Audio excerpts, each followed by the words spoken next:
Olá pessoal, tudo bem? Estamos aqui hoje para falar um pouquinho sobre formas de governo, suas classificações e divisões, para dar sequência na nossa matéria de ciência política e teoria geral do Estado. E bom, pensando nas formas de governo, né, segundo Queiroz e Lima, a gente tem que o governo é o conjunto das funções pelas quais, no Estado, é assegurada a ordem jurídica. Isso citando o Maluf, né, o Said Maluf.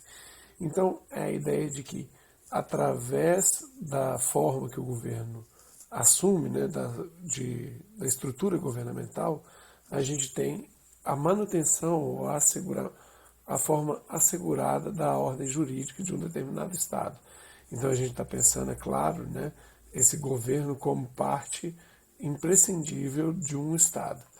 Existem variações quanto à origem, quanto ao desenvolvimento e quanto à extensão do poder. E essas variações vão implicar em formas de governo distintas.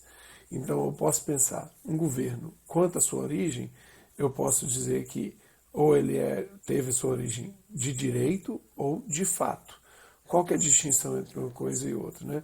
Se na origem desse governo ele obedeceu regras que estavam colocadas, teve um processo legal sendo observado, então é um governo de direito.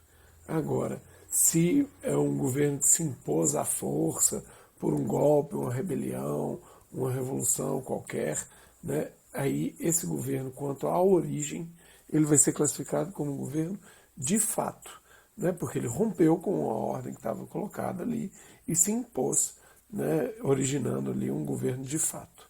Quanto ao desenvolvimento desse governo, né, ou seja, como ele transcorre, ele pode ser caracterizado como um governo legal ou como um governo despótico, né?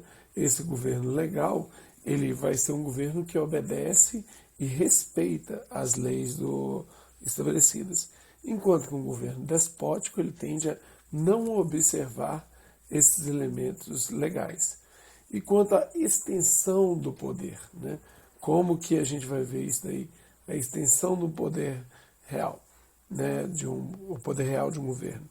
Ele pode ser um governo constitucional, ou seja, eu tenho um dispositivo constitucional que limita e orienta a extensão do poder desse governo, né? Ou ele pode ser um governo absolutista, onde ele não tem uma limitação real do seu poder, né? Então isso aí geraria uma dificuldade.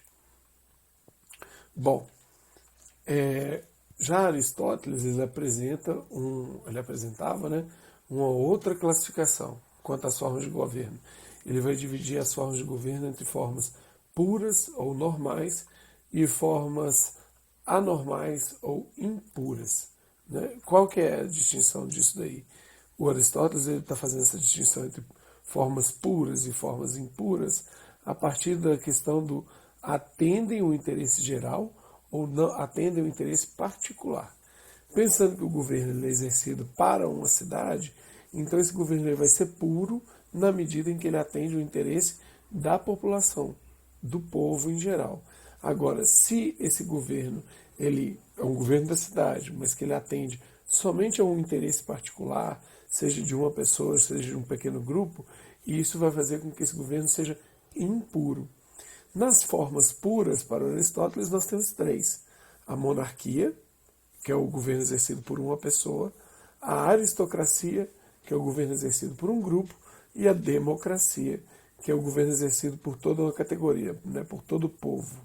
Enquanto que nas formas impuras, nós temos o lado viciado desses três governos. Então, por exemplo, forma pura, positiva, eu tenho a monarquia, o governo de um só. Forma impura, negativa, eu tenho a tirania, que é o governo de um só, né, mas que atende o interesse particular desse tirano. A forma pura, positiva de uma classe é a aristocracia, né? A forma impura, negativa de uma classe é a oligarquia, ou seja, um governo de poucos, uma pequena classe que governa para todas as pessoas, né? Mas conforme o seu interesse particular.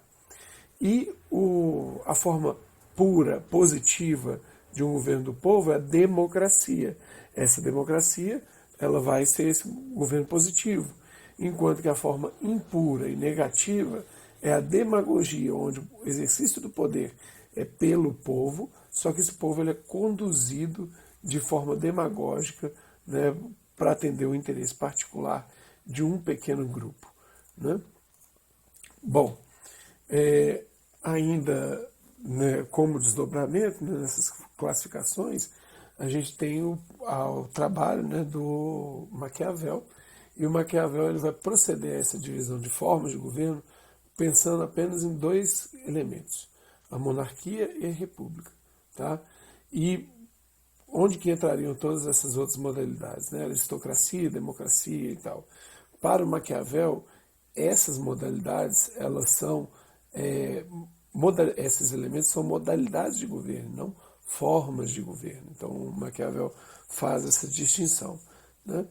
Para ele, a distinção fundamental entre monarquia e república é a questão das renovações periódicas de governo.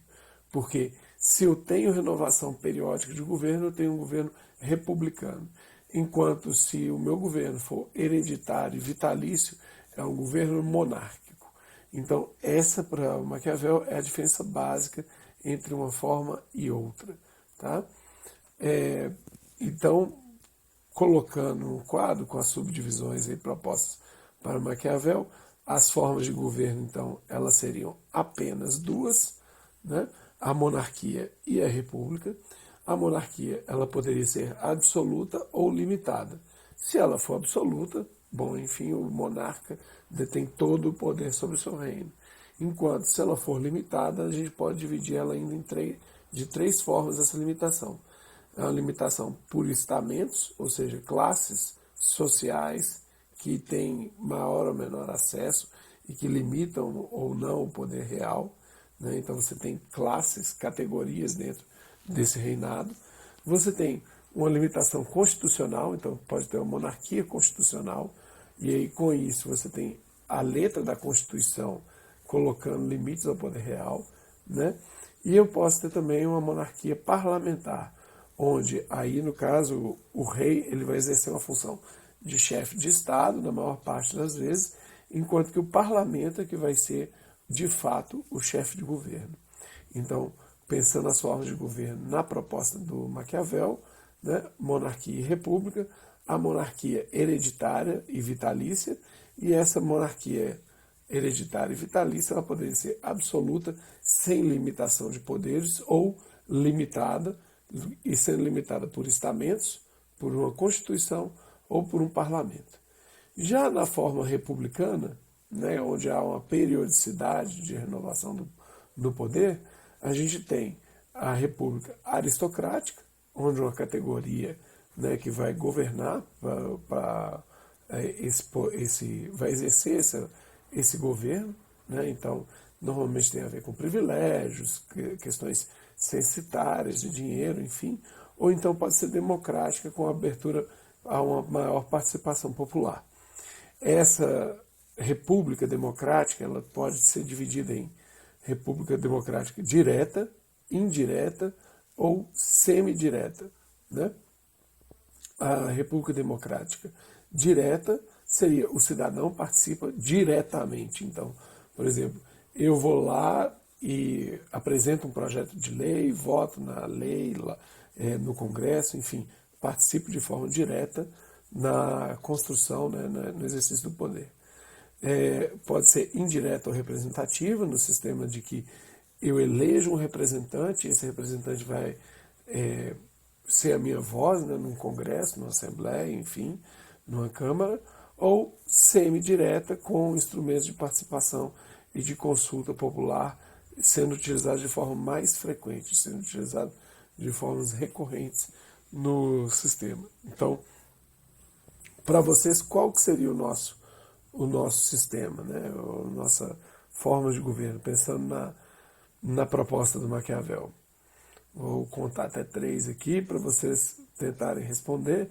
Né? 1, 2, 3, mais 1, 4.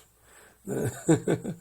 A nossa forma de governo, pensando na proposta do Maquiavel, nós somos uma república, porque há uma renovação sistemática do nosso poder, né?